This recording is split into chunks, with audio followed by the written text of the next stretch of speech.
Pakistani cricketer Shoaib Malik کی اہلیہ اور بھارتی ٹینس سٹار ثانیہ مرزا نے ریٹائرمنٹ کا باقاعدہ اعلان کر دیا ہے۔ ثانیہ مرزا نے ریٹائرمنٹ کا اعلان سوشل میڈیا پر کیا، لکھا وہ آسٹریلین اوپن کے بعد اپنے بیٹے کے ساتھ زیادہ وقت گزارنا چاہتی ہیں۔ انہوں نے سپورٹ کرنے پر والدین، بہن، اہل خانہ سمیت تمام افراد کا شکریہ ادا کیا۔ اگر آپ کو یہ ویڈیو پسند آئی ہے تو ہمارے چینل کو سبسکرائب کریں اور بیل آئیکن کو پریس کریں۔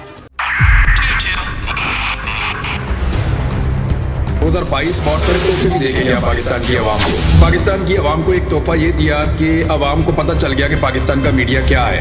سال 2022 میں سب سے زیادہ دیکھے جانے والا چینل بول نیوز رہا نمبر 1۔ ہم نے بہت سارے شوز اور ٹرانسمیشنز کی، پورا سال مسلسل جدوجہد میں نکل گیا کہ یہ ووٹ آف کانفیڈنس کے پیچھے کون لوگ تھے۔ توڑے ریٹنگ کے سبھی ریکارڈ۔ سوشل میڈیا پر بھی سب سے زیادہ تیزی سے 2.4 بلین ویوز کا سنگ میل عبور کیا۔ اینکرز کو بھی عوام میں سب سے زیادہ مقبولیت ملی اور سوشل میڈیا پر بھی بول رہا سب پر سبسکرائب کریں اور بیل دبائیں تاکہ کوئی خبر رہ نہ جائے۔